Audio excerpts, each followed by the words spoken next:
Can you talk a little bit about the toughness you guys showed the whole way through? I mean, tonight was another team effort. Thought everybody that played helped gut this game out. That team plays hard, man. And we couldn't really get nothing going down the stretch from an offensive standpoint in terms of movement. We became stagnant, and somehow I got to help us when we get in that rut. But our defense was solid, and we just kept grinding, and we got stops when we needed it. Could have done better on the boards because we were awful in that area. We knew coming into the game, rebounding and not turning it over against their pressure will allow us to stay in the game or win the game. And I thought we did a pretty good job in that area. Mike, it was back alley brawl of a game, and I mean that as as a compliment to Rutgers and the way they played. What does it say about your team that you were able to mostly survive, but at times kind of play that style and do some things yourselves? Well, again, we hadn't beaten this team in some years, and they kind of have had our number over the years. And you start looking over your shoulder a little bit when I think they cut the lead to 3 or even one, I think, and we made 2 free throws and extended, and then we started to make plays. But again, our team I'm proud of this team, man, because there's no quitting. They grind, they try to do whatever it takes to win, and tonight we did that. Mike, Miller had 18 tonight, had 21 against Rutgers in their first matchup. I guess, is there any rhyme or reason you think he's played well against Rutgers in these 2 games, or what did you see from his confidence level tonight? Well, again, he got good looks, and they didn't get to him a lot of times in the zone.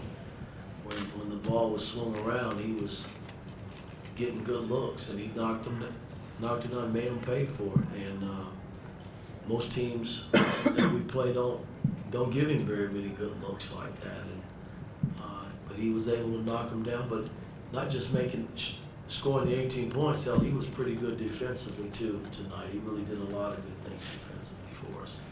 Jim. Yeah, Coach, Trace Jackson-Davis, first player in IU history, 2,000 points and 1,000 rebounds. Your thoughts on just the significance of an accomplishment like that? It's unbelievable. All I can say is unbelievable. This young man has done a lot since he's been here wearing this uniform. I couldn't be more proud of a player. He's a phenomenal player. It's beautiful to watch, man. He does a lot of wonderful things on the floor, man. To be able to score 2,000 points and 1,000 rebounds, man, that says a lot. Mike, on the topic of Trace, he had a kind of tougher game the first time he played. Rutgers better than that. Is there anything you can point to as the difference, whether it's Rutgers or him who he was playing? No, I just thought tonight, they doubled him at Rutgers.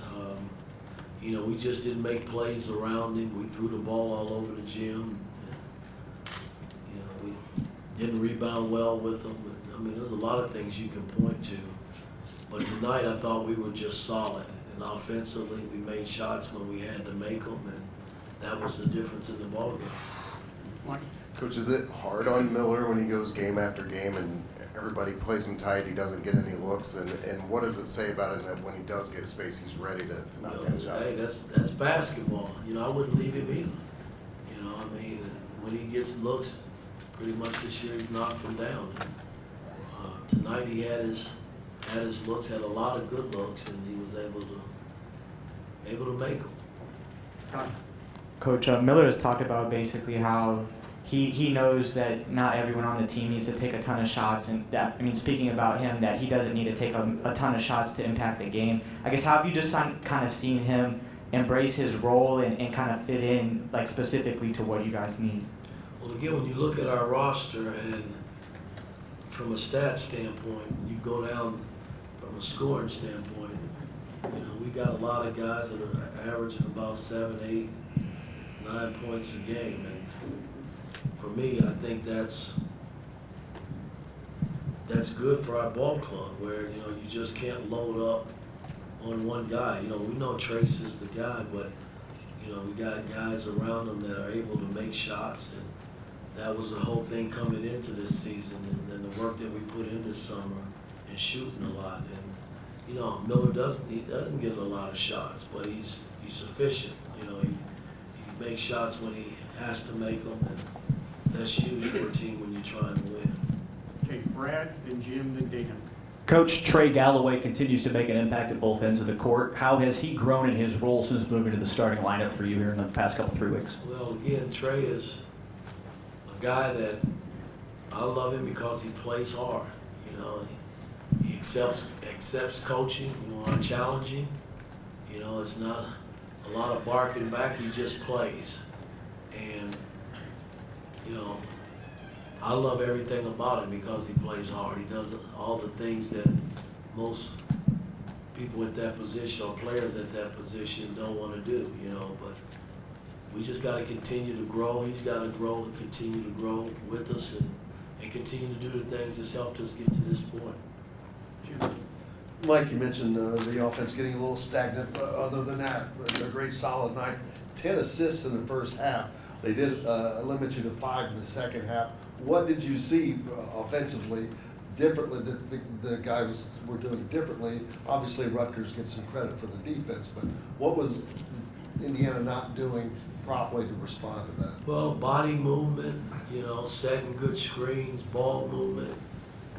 We became very lethargic, man. And,